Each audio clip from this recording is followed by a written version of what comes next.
Good evening and welcome back to the Masonic Roundtable, a weekly program where Masons from around the world get together to talk about Masonic news and opinions in a friendly and social manner.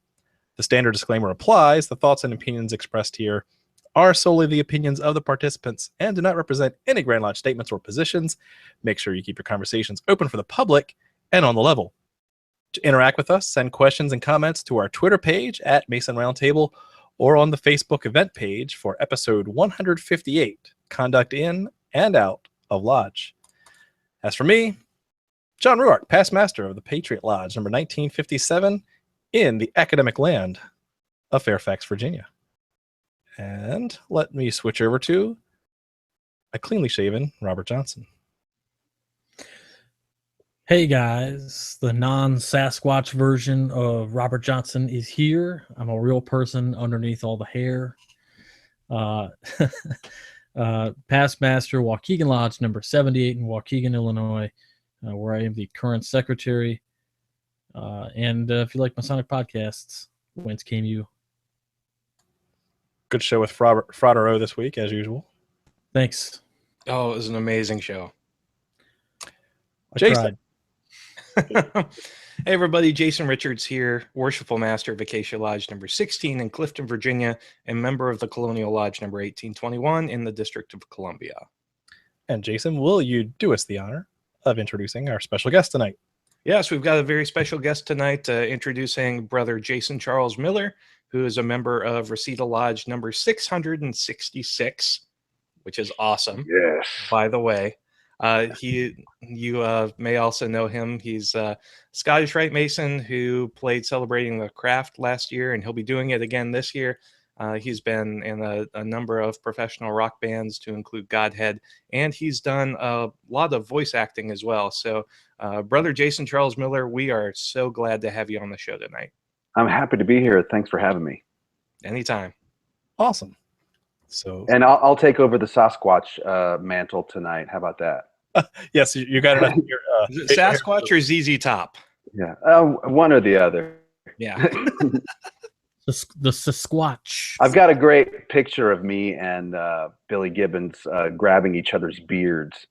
I'll try to pull that up for you. Very cool. All right, let's get to Masonic news. In case you haven't heard, we're doing an event, and that event is on the 300th anniversary of Freemasonry.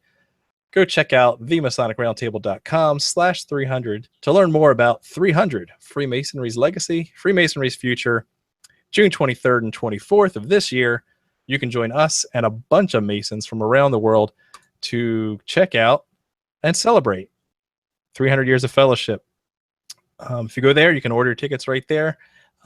We have a frequently asked questions section that will be updated this week. And yeah, good times will be had by all. So check it out. We actually had time. We have great turnout. Yeah, there are going to be a lot of people there. Yeah, I mean a lot of new names, new faces that I haven't seen before. So I'm looking forward to meeting all of you guys. And while you're there, go check out our shop tab where we have links to. Let's see, what do we have? We have links to cufflinks, tie bars, lapel pins, and t-shirts. Because you can't have a podcast without swag. No, not at all. There's ours. Support the show. It all goes right back to the show. We appreciate it. And we know that band members are never supposed to wear their own band's t-shirt, but the shirts that Juan designed are so awesome, we're making an exception. I've only worn the shirt twice. Once when I got it, and second was when I took that photo. Then after that, it gets retired. Sometimes my wife wears it. I mean, we're kind of a big deal. Use it as a dog bed. I mean, use it as a dog bed. When your dog comes in from outside, you can dry him off with it. It's a really nice soft. Oh, it's absorbent, right? I'll wear one on stage if you want. Oh, that'll be fun. Sending you one right now. Okay, size large. What was it? The Tenacious D. He's like, when you wake up and you got to decide, what T-shirt am I going to wear? It's gig time. Brain aneurysm. Can't decide. Jack Black. EMR. Okay, Masonic news this week comes from Reddit/r/Freemasonry, where this week, 4 days ago, the Grand Lodge of Mississippi has removed recognition of another grand jurisdiction. And that jurisdiction is Bulgaria. That Do we know why? makes no sense. Yeah, so no one really knows for sure. I mean, of course, this stuff is being posted more than likely from brothers who are on the floor. It looks like if it one I guess assumed brother who goes by the handle Cook SLC, who says if it was the Grand Lodge of Bulgaria, it's not generally considered regular. They say that as a past Grandmaster of that group apparently addressed the Grand Lodge of Mississippi last year. And so who knows what happened between last year and now, but their recognition is a sticky subject. And here's another example. This coming from brother_Coke_guy. So he's really into soda. Like a lot. Yeah. A whole trunk full of soda. Maybe he works for the Coca-Cola Corporation. We'll give him the benefit of the doubt, right? Yes, If he's absolutely. close to Atlanta, you never know. Let's see. Out of another jurisdiction, we have an article from the Past Bastard. So obviously it's legit. The Grand Lodge of Ohio to honor the 300th anniversary of Freemasonry by streamlining all the one-day conferral degree ceremonies. Yeah, we've made fun of Grand Lodge of Ohio in the past, specifically for their zeal for one-day classes. Yes, they will be doing a one-day class this month, actually. Yeah. The largest ever. Is it really supposed to be the largest ever? Well, they'll never get to their 7,700 candidates in one day that they did back in 2002. If you want to learn more, go check out my presentation on the Academy of Masonic Knowledge. But yeah, they are going to do it again. I don't know if they're going all out. I think they, in all seriousness, they said they recommended that brethren be initiated as an EA first, then come to the March event to finish the degrees. So they get a little taste of the initiatic experience and then it gets ripped away from them. Right. That's kind of what Illinois does in terms of the Blue Lightning. So in order to have a Blue Lightning, in fact, I know probably wasn't going to bring this up, but HODAP refers to these derogatory terms, one of which was Blue Lightning, my favorite of which was Sidewalk to Shriners. But the Blue Lightning, you have to do the same thing. You have to have an EA degree first, and then they'll take you into a class where they give you the other two. So it's like you get 2 bites of lobster, and then they take the plate away and give you mac and cheese. Yeah. Depends on what kind of mac and cheese. Kraft mac and cheese. Kraft dinner's the best, yo. Okay with that. So, I think a lot of folks get really touchy when you start arguing against one-day conferrals, because I think a lot of folks who were one-day conferral Masons tend to personalize that. And the fact of the matter is, if we're on the show talking about one-day conferral classes, I think our concern is really the robbing of the initiatic experience and the retention losses that occur because of that robbing of that experience.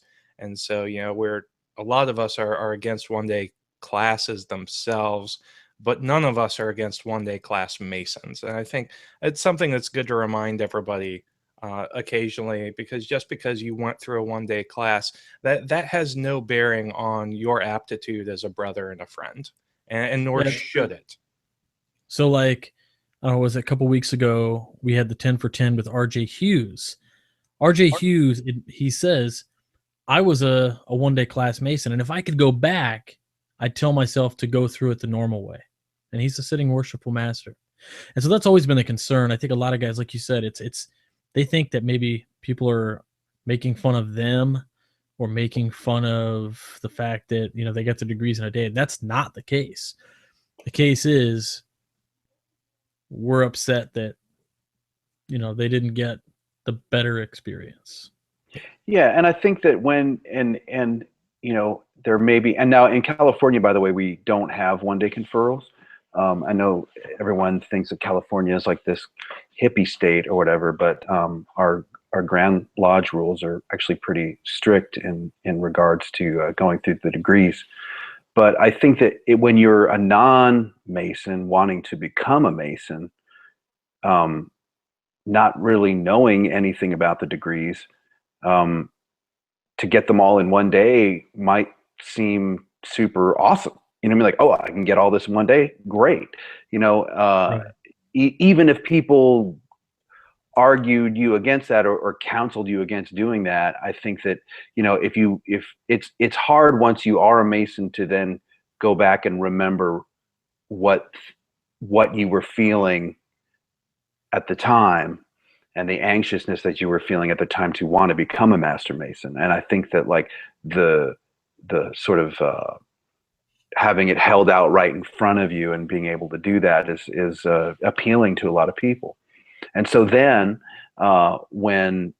if people feel that they're being attacked, it's maybe they, you know, who knows, you know, but you know, it's good to just to sort of clarify that you're not attacking the Masons. You're just sort of you're against the process of it. Bingo. Absolutely.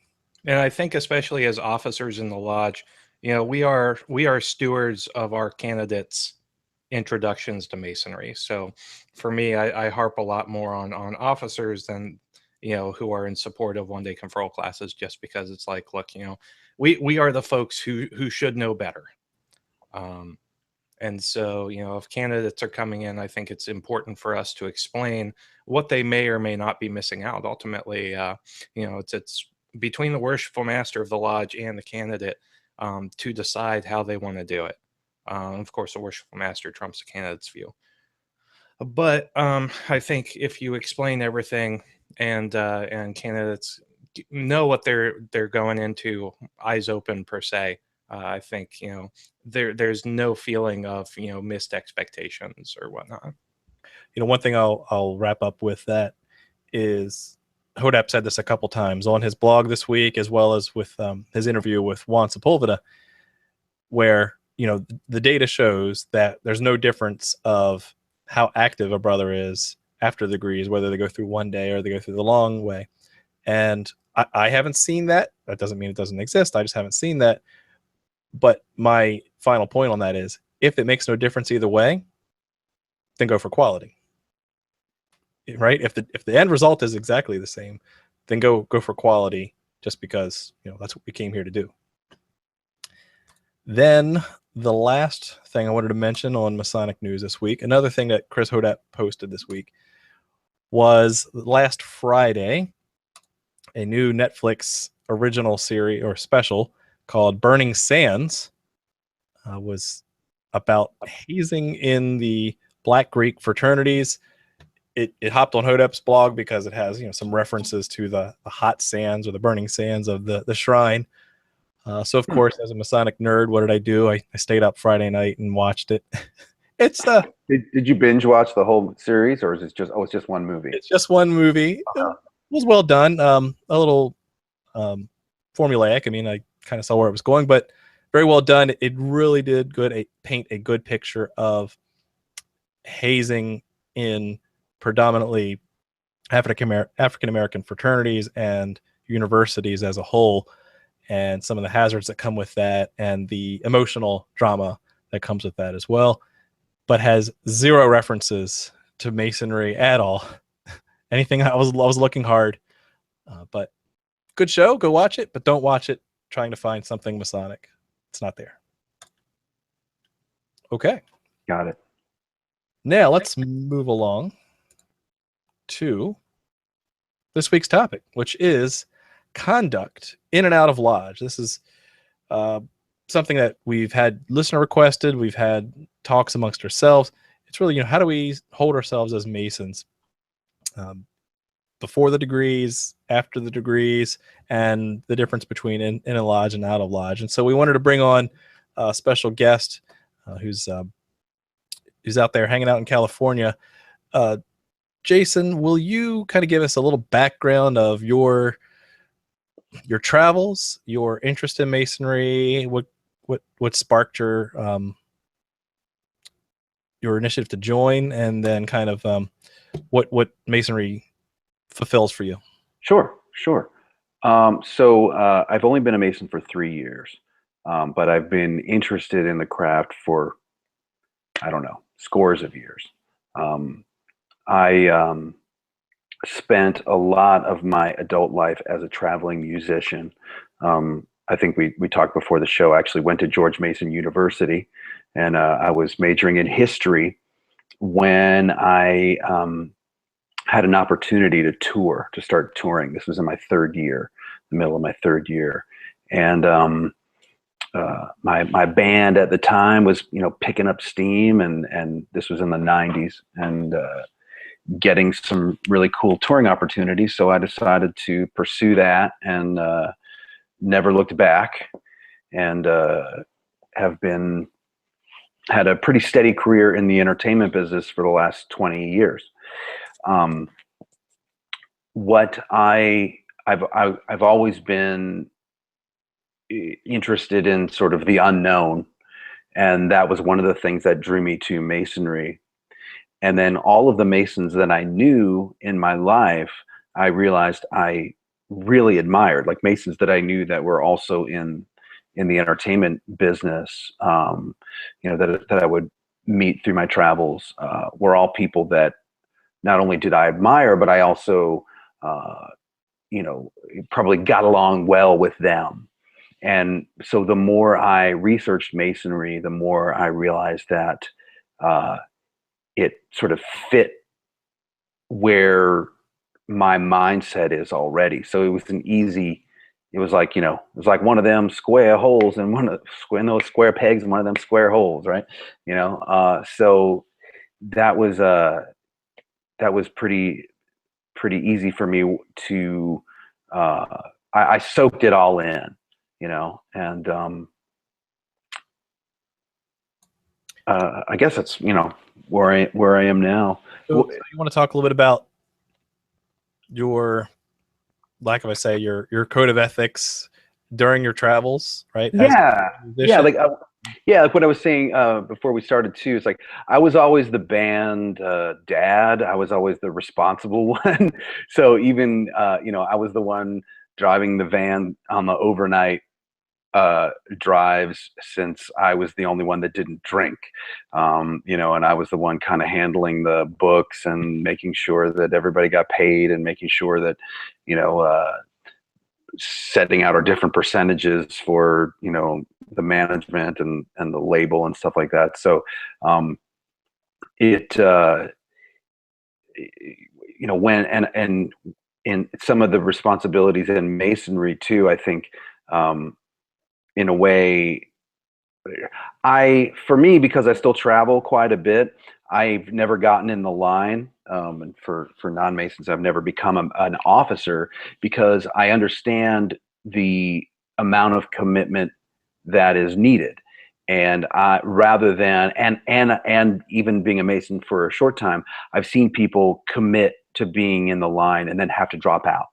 And I've seen the disappointment that can bring to a lodge. And so I didn't want to be that guy. So what I try to do is, as a sideliner, contribute as much as I possibly can, to still be an active member of the lodge, whether I'm an officer or not. Yeah, see, that speaks volumes right there about you are already a man of integrity and responsibility. And that leads to your square peg, square hole kind of thing. The Masonry as taking good men and making better. I'm projecting now. I'm hearing you say that was a logical next step, a perfect fit for you to go into that. Yeah, well, I mean, look, I think everyone in the world thinks that they're a good person, right? Like the evil villain doesn't think he's an evil villain. But I think that, so in that respect, believing I'm a good person and being a good person are two different things. But hopefully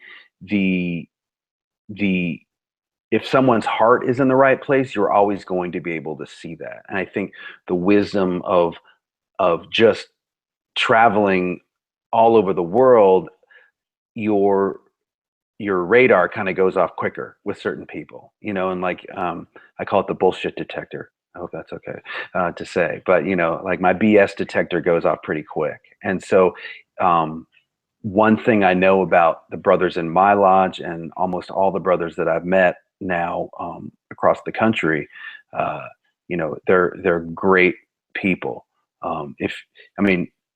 Sure, you know, you're not supposed to generalize, but I mean, I think it's okay to generalize to say that most Masons that you meet are going to be upstanding people and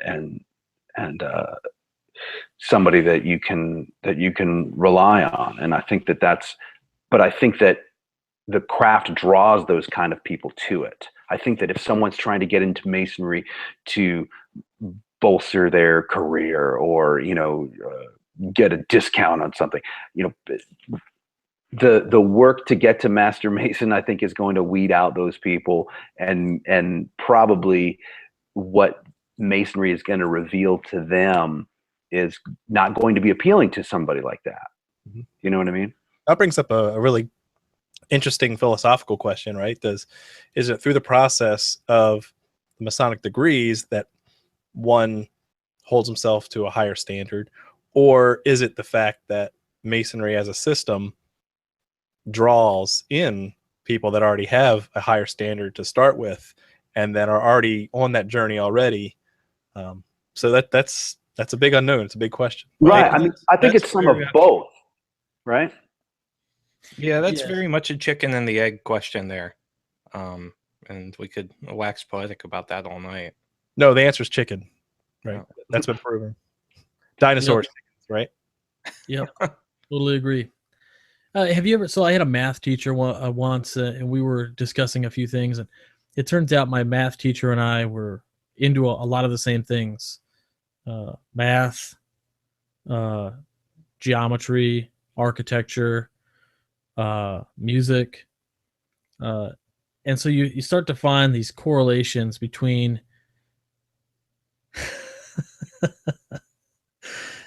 Sorry, inside joke somewhere. You start to find these correlations between like-minded people and almost like personality types. And so I wonder, though, like, is what we offer as a system, is there something there that people of a certain character consistently look for or find a general interest in? I mean, I think there's a case for that. Okay, so let's transition then to you've been entered, passed, and raised. You become a full-fledged Master Mason. Now, what are your, let's just say, starting off generally, because we're in different jurisdictions, do you guys have any requirements or things that you are being charged to do as a Mason outside of the lodge as well as inside the lodge? Well, sure. I mean, there are a lot of charities that brothers are heavily involved with in Los Angeles specifically. So I feel that if I'm doing anything that is related to the lodge, or I think if anyone is doing anything that's related to a lodge, that there's a certain type of conduct that they need to keep. But then for me, I feel that I'm representing Masonry 24/7, and I need to, that's always in the back of my mind, even when I'm wearing, you know, because I'm always wearing a ring.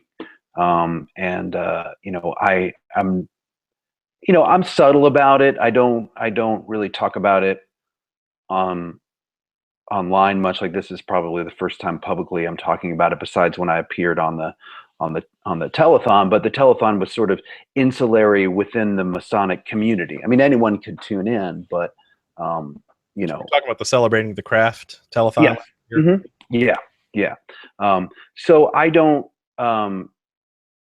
wear it on my sleeve, so to speak, but I wear it on my hand, you know, and so and people ask me questions about it all the time. So I feel that if you are a Mason, that you are representing the craft 24/7, and you should always keep that in mind. Now, here's another question. Are you a better person because you're wearing it on your hand?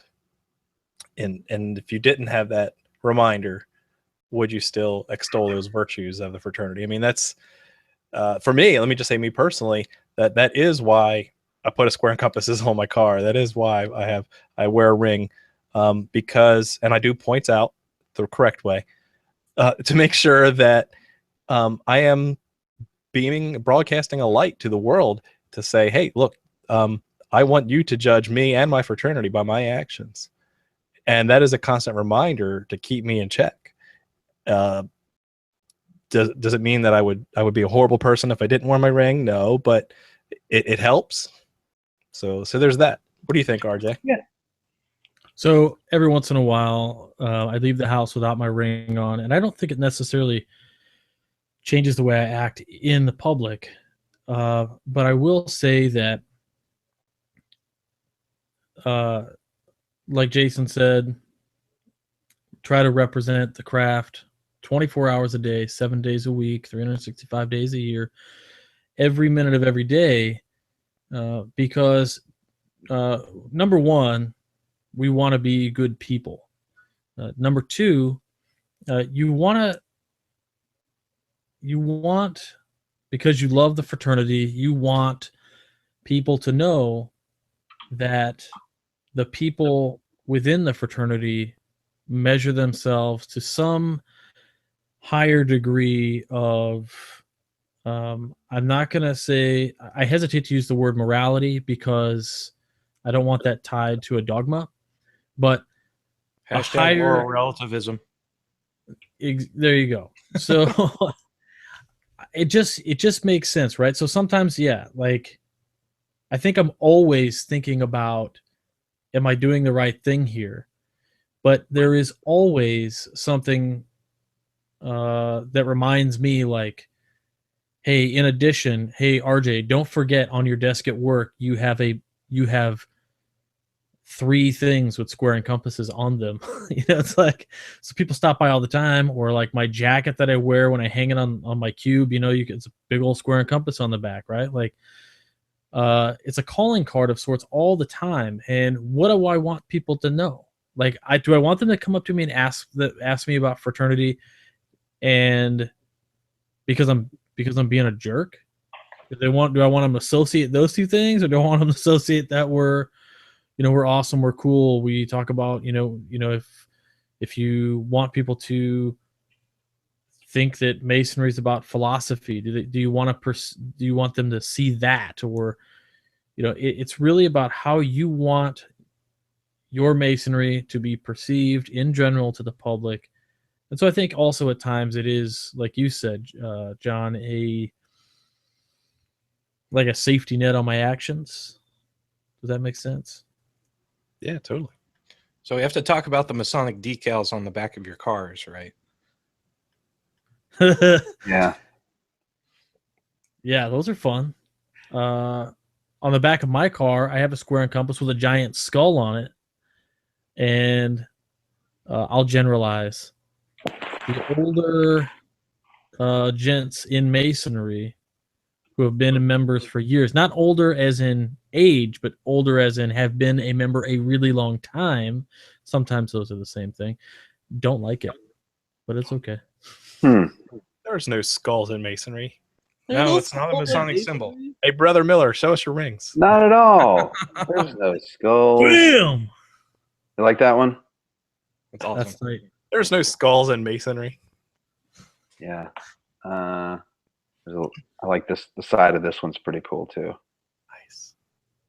Love That's cool. Yeah, but to your point, Jason, I think I know where you're going with that.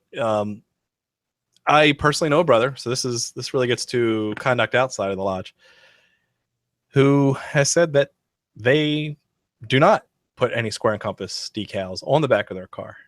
I said, well, why is that? He says, because I drive like a jerk and I cut people off. And I was floored when I heard that. I'm like, are you serious? He's like, yeah, I'm totally serious. So that tells me that good, I guess, because he's not trying to make the fraternity look bad, but really a worse turn of events is that he's not taking the lessons of the fraternity to heart and applying them and making sure he is a good ambassador to Freemasonry outside of the lodge. Right. I mean, at least he knows that he has he has fits of road rage, but maybe he should work on that. Hey, and nothing, no obligation that I take at an altar, no matter how sacred, is more important than getting somewhere on time. Okay. Well, it's funny. A couple of you guys live in Northern Virginia, which is where I grew up, and you're talking about the traffic. So I moved from Northern Virginia, Washington, D.C. area, which has the second worst traffic in the world, to Los Angeles, that has the first worst traffic in the world. So anyone that gets us, I don't know anyone. I've lived in LA for 15 years now. I don't know anyone who's ever gotten a speeding ticket, because there's literally no opportunity to get a speeding ticket in this town. Wow. So if you're a Mason out there, you're safe. Right? Even the bikers who like whiz in between the cars that are stopped along the 405. Well, I don't associate with those guys. Okay. All right. So the other thing to think about too is, are we charged to be a person after we go through the degrees? I mean, there are specific things in Virginia. I don't know if it's the same in Illinois or California, but there are things that we are told to do. And that's specifically, like, I'm going to paraphrase, we're told to be peaceful citizens, right? We're told to look out for our neighbors, right? That is not, and it's not optional. It's just like you will be an upright and peaceful citizen. You will follow the government. And so, that, I think that gets glossed over. In Virginia, we add that on as an epilogue to the degrees. It's not part of the formal ritual, but it is a charge that must be read at the end of all the degrees. So I think a lot of brothers kind of may look over that, but it's very clear that you are supposed to be a representative of the craft outside of the lodge. Yeah, so that is largely, say, in the first degree, in the charge of the first degree. I mean, this all starts. So here in Illinois, we have a charge. We have a first degree charge, a second degree charge, a third degree charge, and at the end, a charge to the lodge. The first degree charge, I mean, whatever. The verbiage is, you will not propose or countenance any act which may have a tendency to subvert the peace or good order of society. Pay due obedience to the flag under whose protection you live. Things like this. And one of them, I think, that kind of supersedes everything and precedes those is the last thing that you that the master might say, something along the lines of, you're now a Freemason, and I give it you ever in charge, ever to act and walk as such. And he's telling you to act and walk as such. So what is that form? If we're clear about how we expect our members to act in public and in private, then I think it doesn't leave any room for mistakes. One of the things we do every once in a while, in fact, you can download this ritual right from the George Washington Masonic National Memorial's website, I think it is. They've got this ritual for the George Washington's birthday ritual for President's Day. And we do it every year in Lodge. And one of the things it says is George Washington was exemplary in his public office, and he was just as kind in the domestic portions of his life. So we touch on that quite a bit. It's a theme in the fraternity, right? Well, right. Another theme we've got too is, at every meeting, the master will tell you to do good unto all. Explaining that every human being, has a just claim to our kindness. And I think that's kind of like, when we talk about the golden rule, and even, coming from a Christian background, the greatest commandment, to, love your God and then love your neighbor like yourself. I mean, that's really what hits home to me as far as Masonic conduct goes. You're supposed to do good to everybody you meet, regardless of their station. So, Brother Miller, how should one talk about politics on Facebook? Well, right. So it's funny that you mentioned that because I was just about to say something. So obviously and is it official or is it unofficial that in a tiled lodge you're not to discuss politics or religion? Is that a tradition or is it I don't think it's actually official rules. Is it or is it not? Or is it just a tradition that people keep? Because clearly, one of the first things, if you scratch the surface of Freemasonry, you often hear two things we never discuss in lodge are politics or religion. But is that actually, are those official rules, or is that just something that's just sort of a polite thing? So that does. Go ahead. At times it does. It depends on your jurisdiction, but it does appear in Grand Lodge bylaws and constitutions and bylaws at times. So the Roscoe Pound did make it. Well, he had 6 landmarks in 1950s. It's landmarks. Those are all made up. The Conference of Grand Masters added prohibition of the discussion of religion and politics. So only since the 50s. 1940, you can talk about all you want. Right. Well, okay, good. So it's in most Grand Lodge rules then. Masonic code. I had to look it up. Okay. Because it's so ingrained in us that I wasn't sure. And forgive me for not knowing, and thanks for admitting that you had to look it up. So I apply don't discuss politics or religion in a tiled lodge. I apply that to anytime I'm at the lodge, whether it's tiled or not, whether it's the pancake breakfast, or in the middle of a meeting, or like a break from the open portion to the closed portion, because I think that is an amazing, great rule, and I think that it's one of the things. It's one of the reasons that I love Masonry so much, because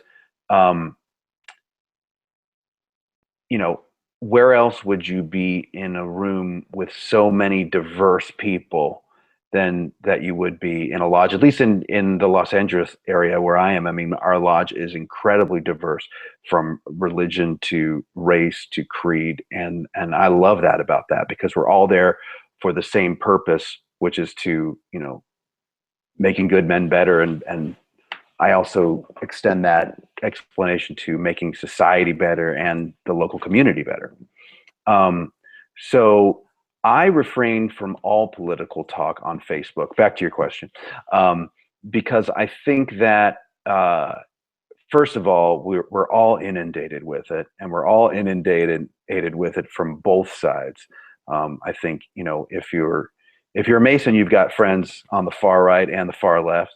And I think even if you're just a human in America, you've got friends on the far left and the far right. So you're gonna see it all on Facebook. And for as much as I want to comment on it, I feel that, once again, as a Mason and people knowing that I'm a Mason, if I comment on it, that there's more weight to it.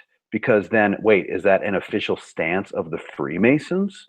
And so I certainly don't speak for Freemasonry, and at the same point, I don't want to confuse anyone about Freemasonry on what it is and what it isn't. So there you go. Wow, that's really deep. And I think it's really smart too, not only for your own sanity, but for the purposes of the fraternity in general. I personally try to refrain from any and all discussion of politics and religion on Facebook, and that's not necessarily because I feel it's a duty I owe to the fraternity, but more so for my own sanity, because I've just seen how toxic the world of social media gets. Yeah, I mean, and I'm a political junkie. Like, I watch political news hours a day, like breakfast, lunch, and dinner. but I'm going to keep my opinions to myself when it comes to that,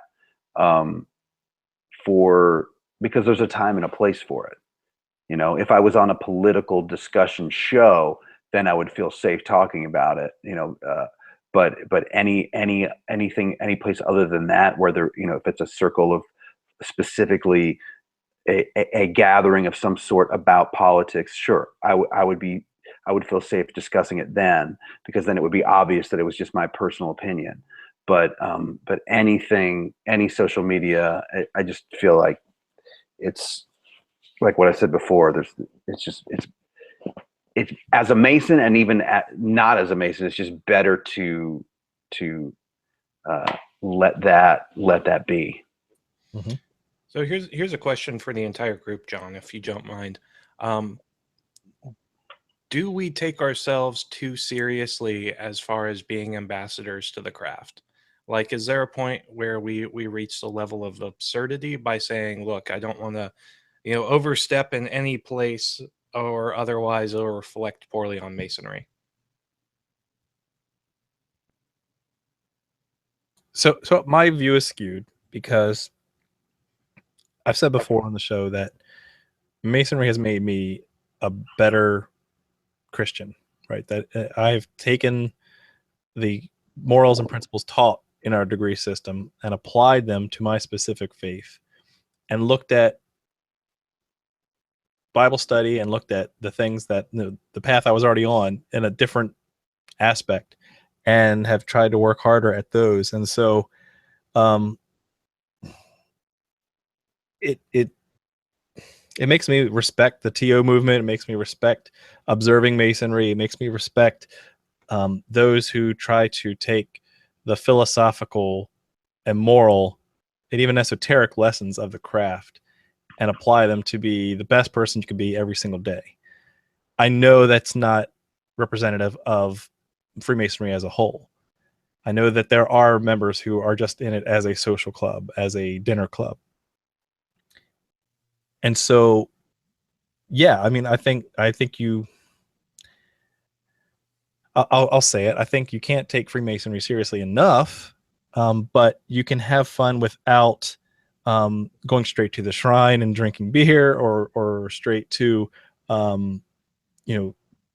driving around without a square and compass because you're a jerk, and that's something that you're not going to change. Well, you're not trying to change. And so I don't know. I'll take the extreme view and work backwards from there and say, for me personally, I think that if you didn't have the 3 degrees that were trying to teach moral lessons, then just go join the Elks, or go join the Moose, or go join something else, right? That these degrees that we have are there to teach something that we can't get in general society. Robert, what say you? So I'm trying to, you'll forgive me because I don't know how to put these dots together. But yes, I feel like we should care that much about Freemasonry. But also I look at how careless people who actually represent the fraternity on the Grand Lodge level can be. And then so I see that I recognize that, and I think, well, if these guys get away with this garbage, I can let loose a little bit. But then, no, I come back to it and I say I need to be that representative to the craft all the time. And I don't know. So, like, there's something there to me where I think about the fraternity as it's just different. I don't know. It's a really hard question, I think, to answer for myself, just because I don't know. I have a duty to Freemasonry over any jurisdiction. So for me, Freemasonry has always been about philosophy, enlightenment, being altruistic, and things like the study of these ancient mysteries and those things. So to me, my dedication is to the idea of that, and Freemasonry is the door which I chose to walk through to get there. And so sometimes I feel like maybe I owe duty to the craft, but maybe not as much as I owe to the image of the people who study those things. Like I said, I have a hard time putting those dots together. So Yeah, and the hard part there is, there's so much emphasis on attaching morality to dogma. For me personally, my yeah, duties as far as the craft are concerned are relegated to that golden rule to say, look, I am obligated to the craft to treat everyone as best as possible. What I see in a lot of places, and with a lot of leadership in masonry, especially in the southern states, is an unfaltering duty to dogmatic morality. This is what we're seeing with banning homosexuals and transgender persons from membership, things along those lines. Things that go against the. And hold on, because you got to please clarify that that's only happened in 2 states. That's yes, Right. that is correct. I am specifically talking about Tennessee and Georgia. Yeah. And just so that non-Masons know, just because sometimes there might be people that are turning on for the first time, that may check it out. It's the what I would say, and I'm sorry to interrupt you. What I would say though is that the lessons that you learn in Masonry you can apply no matter what religion you are. And so, say I'm a Buddhist myself, and I could say that the lessons that I learned in Masonry made me become a better Buddhist. And we've got Muslims in our lodge, we've got Jews in our lodge, we have Christians in our lodge. And so I just wanted to make sure that everyone listening knows that you can be of any religion and be a Freemason. Oh, absolutely. So again, with Freemasonry, you have to profess a belief in a supreme being, and even supreme being, God. It depends on the jurisdiction for the petition, but your Right. own personal faith, your own personal dogma is left completely up to you. Yeah, and I think that that's really important, especially for now. In 2017, one of the sort of hangups that I think one of the rumors that still floats around Freemasonry is that it's specifically a Christian organization, and I think it's good if we reinforce the fact that it really isn't, but that. And that's one of the things I love about it is that members of any religion can be a member. Great. I think we're at that point now where we should switch over to social media because we've had some good comments as well. Jason. All right, going from Brother Alex Bowers from the Historical Light podcast. He asks the questions: what would you say defines politics in lodge? Are we talking political banter, wearing a Confederate flag tie? How would you define political statements within the lodge? So I've had two real run-ins with this. The first was I was at a table lodge where a gent who is actually running for office showed up wearing his campaign button that was a 5-inch wide button. He was promptly asked to remove that before he got in the buffet line for his green beans. Was he a brother? Was he a brother too, or he was just a visitor? He was. Okay. Yeah, he was A brother of that also lodge. And the second they asked him to remove it, he left. It was clear to me he was there to say, "I'm here to campaign or to see me with this on." The second instance that I had witnessed was a good friend of mine, Brother Scott Duvall. He has issues. He's had times in his lodge, just in the dining room, where the political banter gets to a point where he's had to step in and say, "Hey, like you just got to cool it," because at a point you're pissing other people off, like if they don't view it your way, and you're ostracizing at a point when these people might all be on one side and you just are on the other side and you're like, well, I don't think that way. This can't be the lodge for me. I'm out of here. So what is that? I think it's any time, like, if you've got a bunch of guys talking about how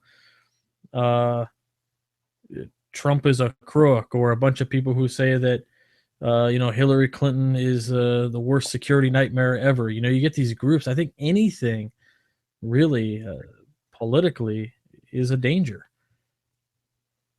Yeah, I think you should be pretty pointed with it. I think that where is the question was like, where's the level? I said the level is like at zero. Like, don't bring it up at all. Like, don't even say the word Trump. You know what I mean? Like that's how I look at it. Like, don't say Hillary, don't say Trump, don't even discuss any second of it, because it's going to escalate quickly. So that would be my thought on that. Yeah, it's hard because, again, like you said earlier, Jason, we're so inundated with politics these days. We're getting it from all sides, from all directions. Switching that off when you get inside the lodge room or inside a Masonic Facebook group or something along those lines, I can see how that's difficult. And I have to constantly check and recheck myself, especially for me when it comes to gay rights, because that's a big issue that I'm really concerned about. So making sure that I try to check that at the door, along with my other political leanings, is very difficult, especially when it's just I'm getting barraged by it on a daily, hourly basis. Living in DC sucks for that, guys. If you're I'm not sure. in the area, oh my, I'm sure. you can't sneeze and have a political assessment done of that. It's amazing. And I was thinking too about, one of the long-standing traditions of Freemasonry in America as a whole. One of our big, at least in California, one of our big sort of hallmark causes that Freemasonry has always championed is public schools, right? And so there's been a lot of political discussion lately about just that. And so, do we stay silent, or do we make a statement politically, as a Grand Lodge, because that is the subject that has been so near and dear to, at least in California, Masonry. So at what point? So now even supporting public schools becomes somewhat political in a strange way. And so then that is a conundrum that I'm sure is going to come up at some point, and I often wonder how that's going to be approached. Yeah, I can definitely see where somebody could have that as an issue. Like, you can't donate to public schools because, yeah, I mean, it's obvious. Right. Yeah. It's hard. And especially, I know this is a bit of a tangent, but I'm going to go there anyway. So with politics, I think it's even easier than with religion, because religion is something inherently personal. People like to share things about their religion on social media and things like that. And I almost say, religion doesn't necessarily follow the same, social media, rules as politics does, at least in some manners. But then again, when you get into the lodge room, it's still important, I think, to not necessarily shut that spigot off, but just, exercise complete and utter toleration for alternate worldviews and points of view. Because I think where we get ourselves into trouble as Masons is when we say I'm right and you're wrong, not when we necessarily espouse our own particular point of view.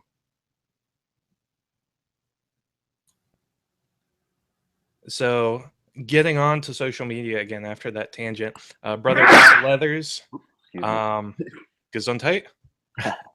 Brother Al Leathers, our good relocated buddy down to North Carolina, says politics in Lodge, definitely not ever.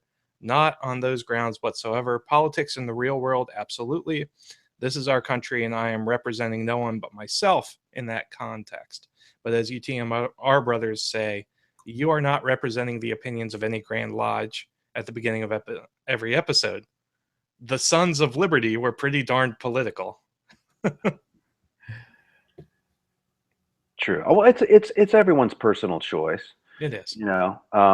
And I think for me, who is somewhat in the public eye with a lot of the things that I do, it's important for me personally to keep the opinions to myself, and I speak out when I feel it necessary. But I also try to keep my passions within due bounds when it comes to discussions of that. So I don't knock anyone for doing it themselves, but I think that, you know, back to an earlier statement, you know, are we representatives of the fraternity?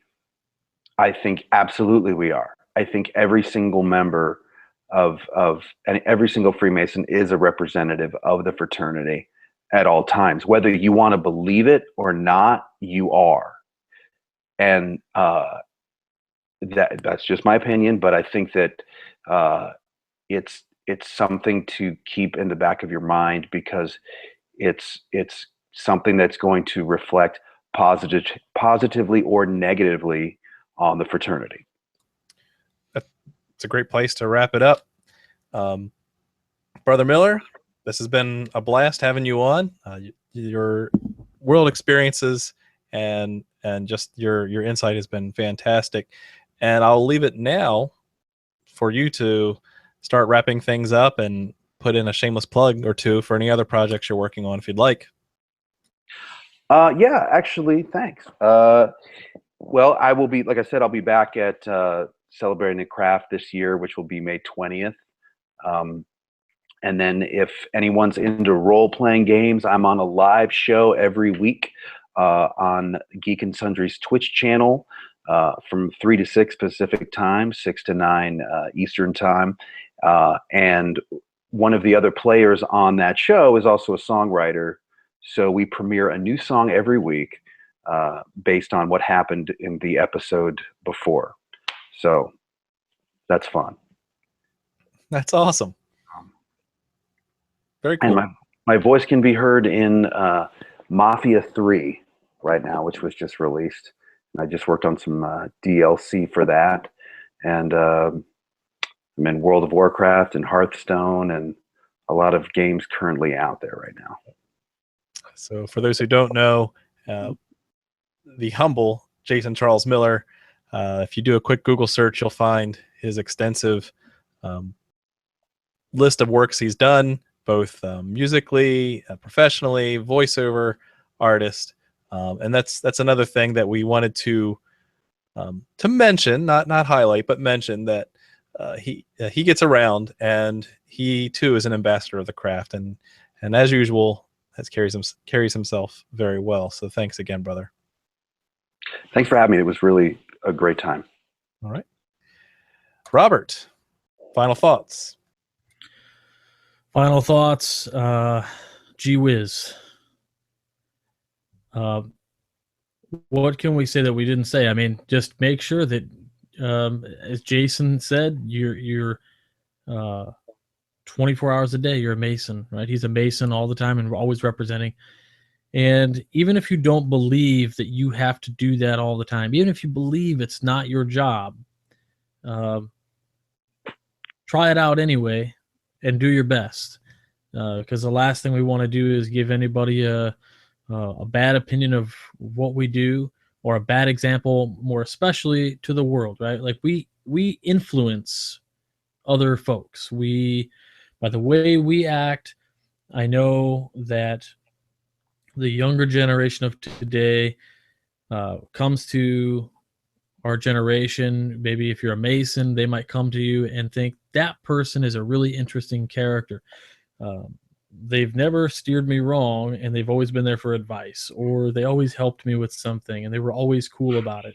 And what is it that connects all these people and these traits together? And maybe they come across this fact that maybe we're Masons. You know, there are great people out there. Manly P. Hall said one time, there are a great many men out there who will be born who are Masons who have never taken the degrees. And conversely, there are a great many Masons out there who have taken the degrees that will never actually be Masons. And so really, where were you first prepared to be a Mason? In your heart. And I think you need to take that out and think about that. More than anything else, just be a good person. And that's what you can do, to go out there and assist the world in influencing, leaving the world a better place than you came into it. And that's it. So again, if you like Masonic podcasts, 9:30 Sunday nights, Whence Came You? I believe this week might be a 10 for 10, or it may be a paper. We might take a break. And then we've got Brother John Ruark coming up soon with Frater O. We're going to talk about astrology. So it'll be a pretty fun time. So I'm looking forward to it. Yeah, I'm hoping get my calendar cleared. This week's been busy. Let's clear this up right now. We're going to talk about astronomy or astrology. Yes. Sounds awesome. Cleared up. Cleared it right up. Sweet. I'm down. Short answer, in Masonry, you can't separate the two. Jason. All right. Be good to everybody. Every person out there deserves your kindness. It's the best thing you can do as a Mason, to represent the fraternity, at least. Not that difficult, right? Anyway, great show, everybody. Thanks so much for watching week after week, guys. Let us know if there are any topics that you want us to touch on. We've got a really great list of listener recommended topics that we're working through. So we are working through those, but keep the topic suggestions coming. Brother Jason Charles Miller, thanks so much for being with us tonight. It was great having you. You added so much to the discussion. So thank you so much for coming and hanging out. I had a great time. Awesome. So hopefully I'll see you in May, probably. Yes, hit us up and we'll grab dinner with you. Great. But everybody, buy your ticket for the 300. It's going to be absolutely fantastic. It's going to be a great time, and you won't want to miss it. It'll be the Masonic celebration of the century, as it were, of the 3 centuries even. Ooh. But we'll see you next week, and John, I'll hand it back to you. Thanks. Another point of context here, where I'm coming from, is I'm a big believer in personal branding, right? And that goes for, as you apply for jobs, as you represent yourself, not even the fraternity, just yourself in your day-to-day work, right? Trying to be a good model employee. Personal branding is important to me. And I think that it's good that you continue the reputation that you're trying to build. And so conduct in and out of lodge, right, almost need to be ubiquitous. They need to be the same everywhere, in the sense that there's a good quote that I heard that basically says that reputations take a lifetime to build and only a moment to shatter. And so true. The same could be true for representing the craft. So, the world's watching you, right? Whether or not they know it, they're watching you all the time. So whether it's for your personal brand, your personal identity, or you as an ambassador of the craft, always stay on point, always be watchful, and be the best you can every day. In fact, I'll take the Kaizen approach. Be 1% better every day. So with that, thank you very much for watching, and keep searching for more light. Have a good night.